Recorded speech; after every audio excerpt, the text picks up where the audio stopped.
বন্ধুরা, তোমরা সবাই কেমন আছো? আর দেখো, এই যে আমি আছি কিন্তু অনেক কিছু আয়োজন করে নিচ্ছি।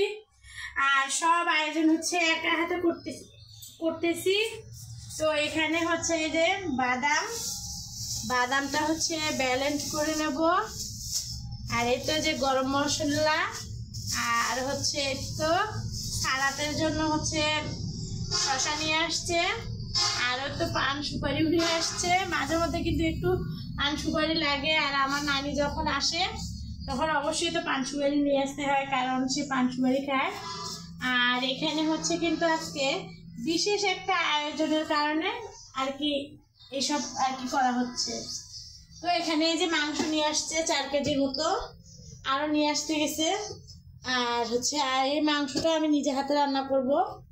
আর ওখানে ওই তো মুরগি ভিজে রাখছি, হচ্ছে রোস্ট করব। রোস্টের জন্য মুরগিগুলো আসলে পরিষ্কার করে নেওয়া হয়, সময় পাচ্ছি না যে এগুলো পরিষ্কার করে রাখবো। তো মোটামুটি ভাবে কিন্তু সব কিছুই আয়োজন করা হয়েছে। আর আজকে বিশেষ দিন হচ্ছে আমার মেয়ের জন্য এগুলো আয়োজন, আমার ছোট্ট মেয়ের। ওর আজকে হচ্ছে জন্মদিন, তাই একটু ভাবলাম যে আমরা যেহেতু গ্রামের মানুষ হয়তো বা সেইভাবে উদযাপন করবো না আর কি, সাধারণ মানুষ যেভাবে আর কি ইয়ে করে, আর সেই জন্যই কিন্তু এত কিছুর আয়োজন। আর মেয়ে তো অনেকটাই খুশি এগুলো দেখে। ঠিক আছে, একদম ছোট্টখাট্ট একটা আয়োজন, আমরাই আর কি ফ্যামিলির সবাই থাকবো। তো আমি এখানে যে পেঁয়াজগুলো কেটে নিচ্ছি, আর হচ্ছে রসুন তো যে পরিষ্কার করা হয়ে আছে আর কি, ছালগুলো ফেলে দেওয়া হয়েছে। তো আজকে কিন্তু বেশি কিছু রান্না নয়, শুধু হচ্ছে সাদা পোলাও করব, আর হচ্ছে এই মাংসটা রান্না করে নেব, আর হচ্ছে রোস্ট করব। আর কিছু করব না, হয়তো বা সবজিও করব না, ডাল করব না, কারণ ডালটা দেখা যায় যে আমাদের গ্রামে খেতেই চায় না অনেকেই। ঠিক আছে, আর এই যে পিচ্চি মেয়েটা উঠে আসছে, আজকে কিন্তু এর জন্মদিন।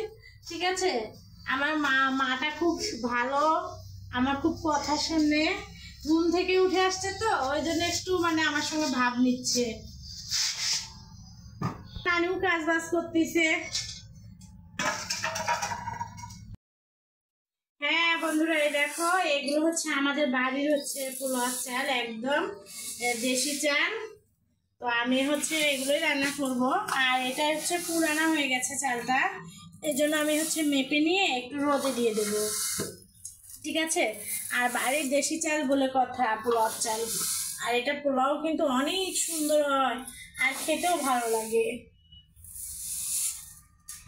কিনতে হয় না, কারণ এখন বাজারে কিনতে গেলে 130 টাকা 40 টাকা করে প্যাকেট। তো আমরা একটু করে আসলে আবাদ করি, সেই আবাদেরই চাল এগুলো। তো এগুলোতে একটু এই যে হাতিয়া পোকা না কি যেন পোকা বলে, সেটা একটু ধরেছে। তা আমি একটু এগুলো হচ্ছে রোদে দিয়ে দেব, একটু রোদে দিলে পোকাটা বের হয়ে যাবে। তো এই যে একটা বড় ঢাকনার মধ্যে নিয়ে আমি এখন এই চালগুলো রোদে দিয়ে দেবো। এদিকে আমার রান্না করতে করতে এটাও আর কি পোকাগুলো বের হয়ে যাবে। দুপুরে হচ্ছে আমি তো এগুলো রান্না করবো না, এগুলো হচ্ছে রাতের জন্য রান্না করবো, যেহেতু সবাই রাতে খাবে, রাতে আসবে।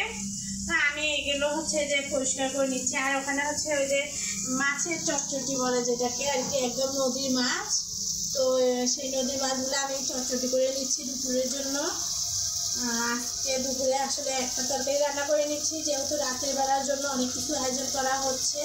তো দুপুরে একটা হলেই হয়ে যাবে, আর সবাই হচ্ছে সন্ধ্যার দিকে আসবে। তো ভাবলাম যে আসলে দুপুরে রান্না না করে একটু বিকেলে রান্নাটা করি। আর এগুলো আমি রেডি করে রাখতেছি, যাতে যেন আমার কাজটা একদম সহজ হয়ে যায়, তাড়াতাড়ি রান্নাগুলো বা হয়ে যায়। তো এখানে আবার এই যে সব ব্যালেন্ডার করে নিয়ে আসছে মশলাগুলো, আদা বাটা, রসুন বাটা, জিরে বাটা, বাদাম বাটা, মরিচ বাটা, পেঁয়াজ বাটা, আর কি যা যা লাগে রান্না করতে সবই আর কি করে নিয়ে আসা হয়েছে। আর এই তো বাহিরে হচ্ছে যে চুলা রান্না করব, কিন্তু আজকে আমি সব রান্না চুলায় করব, করে নিয়ে আসা হয়েছে, সব রেডি করে রাখা হয়েছে আর কি। মোটামুটি ভাবে আমার সব কাজ আর কি শেষ, শুধু এখন রান্না বাকি আছে।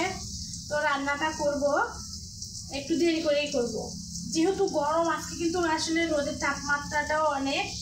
তো একটু দেরি করে রান্না করলে হবে কি, তাহলে গন্ধ উঠবে না। আর রান্না করে রাখলে গন্ধ উঠবে।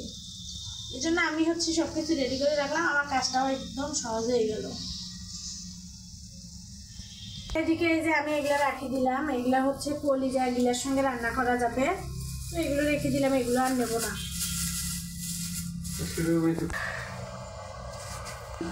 ময়লাগুলো ফেলাই দিই, দিয়ে পরিষ্কার করে নেই রান্নার জায়গাটা। হ্যাঁ, এই যে হচ্ছে আজকে এখানে রান্না করবো, একদম আবারও খোলামেলা জায়গায় রান্না করবো, চুলার ভিতরে।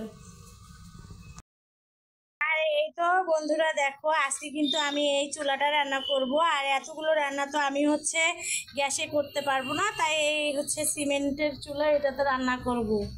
তো এগুলো এই যে নিয়ে আসতেছে সব এখানে।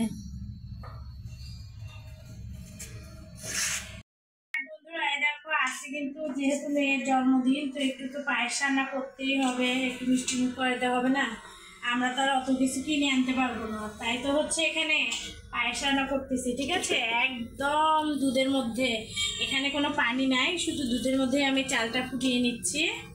আর এখানে একটু হচ্ছে নারকেলও দিয়ে দিয়েছি, নারকেল কোরানো ছিল, সেই নারকেলটাও দিয়ে দিয়েছি।